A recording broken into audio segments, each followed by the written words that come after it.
Memang bersoalan kurban, saya jujur saja selama di Indonesia masih banyak salah pemahaman terhadap kurban. Dan saya pernah berkata, memang Islam kita di Indonesia Islam keturunan. Ya, jadi asal tahu saja. Ya, tapi dari segi belajaran, mohon maaf ya, kita terlalu jauh terhadap pemahaman. Yang saya maksud, kita melaksanakan sesuatu tapi kita sudah belajar, sudah tahu, bukan hanya asal saya dengar, saya lihat, saya bukan sebatas itu, tapi kita punya dasarnya. Dan ini kelemahan kita, di antaranya kurban. Saya pernah mendengar, bukan malah sering mendengar soal kurban dihitungkan beroran. Jadi keluarga suami istri sama 5 anak berarti jumlah 7, wajib sapi. Kalau kurang daripada itu, atau misal suami istri tidak mampu, boleh ini tahun kurban kambing atas nama suami, tahun depan atas nama istrinya. Ini hal keliru sebenarnya. Yang dihitungkan soal kurban beda sama akikah dan beda sama zakat fitrah. Zakat fitrah sama akikah terhitung beroran. Akikah laki-laki 2 kambing, perempuan 1. Kalau tidak mampu boleh. Kalau ada kembar, laki sama perempuan berarti 3 kambing. Tapi kalau tidak mampu boleh 1 kambing, tidak masalah. Dan tidak ada istilah sekarang saya kurban tapi nanti sisanya seolah-olah ada hutang sama Allah. Sesuai kemampuan kita. Di antaranya kurban. Kurban hitungannya berkeluarga, bukan beroran. Buktinya Rasulullah SAW dan juga cerita Nabi Ibrahim. Ketika Nabi Ibrahim mau sembelih Nabi Ismail, Allah turunkan apa? Mengganti sembelihan Nabi Ismail dengan ekor kambing dari surga. Berapa ekor kambing?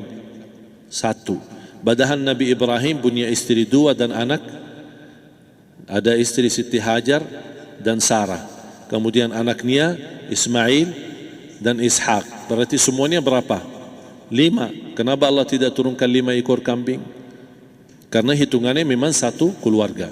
Yang kedua, Rasul sendiri sembelih 2 kambing. Pertama, Bismillah atas nama Muhammad dan keluarga Nabi Muhammad. Padahal kita tahu keluarga Nabi Muhammad SAW termasuk keluarga besar. 11 istri, belum lagi anaknya laki-laki sama perempuan. Ada yang hidup maupun sudah mati. Sudah termasuk semua. Yang hidup maupun mati. Yang kedua, Rasul sembelih sembelihan yang kedua atas namaku dan umatku. Umatnya berapa miliar? Cuma 1 ekor kambing.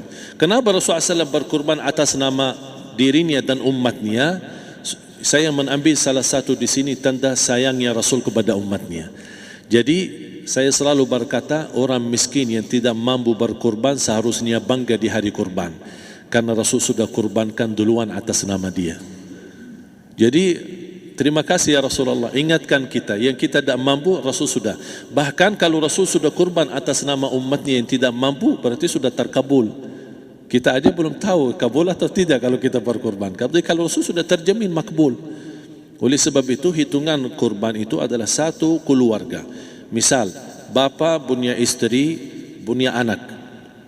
Itu kalau mampu sapi silahkan. Mampu 1000 sapi silahkan. Kalau soal kemampuan tidak ada masalah. Tapi kalau soal kewajiban, tidak ada wajib lebih daripada 1 ekor kambing. 1 ekor kambing. Misal, kalau bapa punya istri 4. Misal. Cuman ini misal. Ya. Istrinya 4. Setiap istri anaknya 10. Berarti jumlah berapa? Anak 40, istri 4, berarti 44, sama bapa 45. Wajib 1 ekor kambing saja. Cukup untuk semua ini. Tapi kalau soal mampu, ya silahkan. Mau 1000 kambing boleh, mau 1000 sapi boleh. Tidak ada yang melarang kalau soal kemampuan. Dan kalau kita mau sembelih, Bismillah atas namaku dan keluarga. Tidak perlu bawa data-data nama keluarga. Jadi disebutkan tukang sembelihnya ada capek menunggu sambil sebutkan nama-nama. Tidak perlu.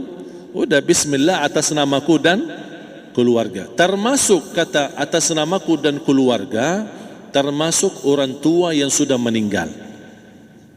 Termasuk orang tua yang sudah, karena kita adalah hasil daripada orang tua. Itu sudah termasuk, tidak perlu kita sebutkan. Ada sebagian ulama membolehkan kalau kita mampu, mau khusus kambing atas nama orang tua, tidak masalah. Kalau kita mampu. Tapi kalau kita tidak mampu, itu sudah termasuk orang tua kita bersama keluarga besar kita. Ini salah satu kenikmatan, dan ini termasuk juga sedekah yang berguna bagi orang yang sudah meninggal di keluarga kita. Wallahu ta'ala alam.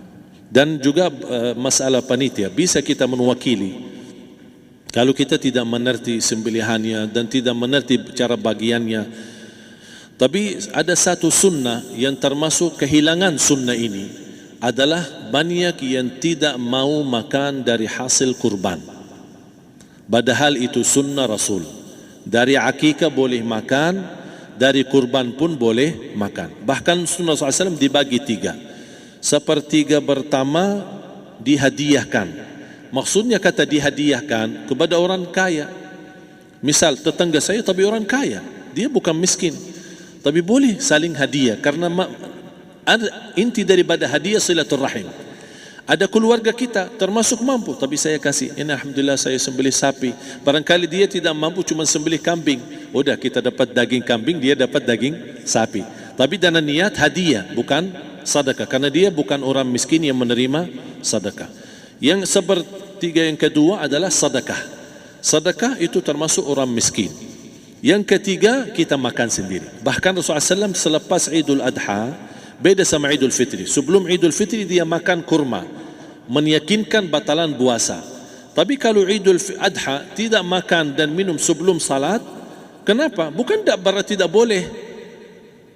Tapi Rasulullah SAW ingin pertama pembukaannya, buka sarapannya atau makan di pagi harinya selepas Idul Adha adalah dari hasil sembelihan kambing itu atau dari kurban.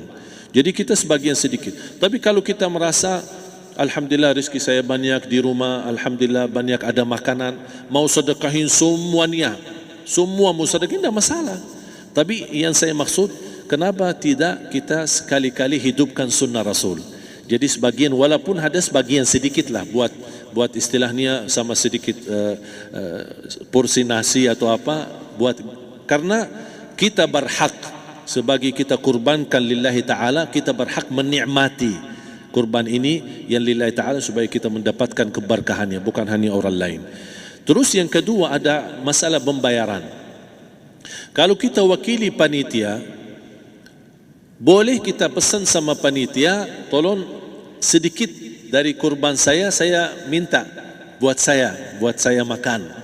Itu tidak masalah, kita boleh minta. Dan boleh kita wakili, tapi kita tolong ingatkan, tidak boleh pembayaran hasil sembelihan itu dari kulitnya. Ini menjadi salah satu persoalan di Indonesia. Banyak tukang sembelih datang, ketika kita tawarkan untuk sembelih ini, berapa Pak? Oh tidak apa-apa, kasih aja kulitnya sama kepalanya. Jangan Anda setuju, jangan Anda terima. Oh maaf, saya tidak bisa. Bapak berapa ongkos sembelihannya? Kita harus sepakat dulu. Tidak, saya ikhlas, tidak apa-apa, seikhlasnya. Tapi yang penting kepalanya sama kulitnya. Itu aja yang saya minta, yang lain tidak apa-apa. Tidak boleh. Tidak boleh. Kenapa? Karena ini kurban. Kata kurban berarti lillahi ta'ala, bukan untuk jual beli. Kalau kita sudah bayar dari bagian kurban, berarti bukan lillahi ta'ala. Harus kita jaga amalan itu. Tapi bagaimana cara jalan keluarnya? Kita harus sepakat, ijab kabul. Sepakat dulu, Pak, saya udah begini, saya kasih untuk sembelihan 50.000. Bapak setuju? Ya udah setuju. Selesai kan? Sudah sembelih, sudah potong, sudah semua. Lepas ini semua kita kasih ongkos 50.000 ongkos sembelihannya. Habis itu, Pak, kulitnya sama kepala hadiah buat Bapak. Itu dah apa-apa, dah masalah. Tapi bukan untuk bayar sembelihan. Faham maksud saya? Harus dibedakan supaya jangan sampai amalan kita kurban habis biaya, habis ini malah tidak diterima karena sudah kita bayar sebagian daripada kurban. Saya silahkan bayar apa yang kita sepakati, mau hadiahkan kepada dia karena kita tidak bisa guna. Buat apa yang kita mau gunain kulitnya? Tidak bisa. Tapi mereka, buat mereka lebih berguna, oleh karena itu kita bisa hadiahkan untuk mereka. Bahkan kita bisa juga kasih daging untuk mereka bisa menikmati sebagai sedekah.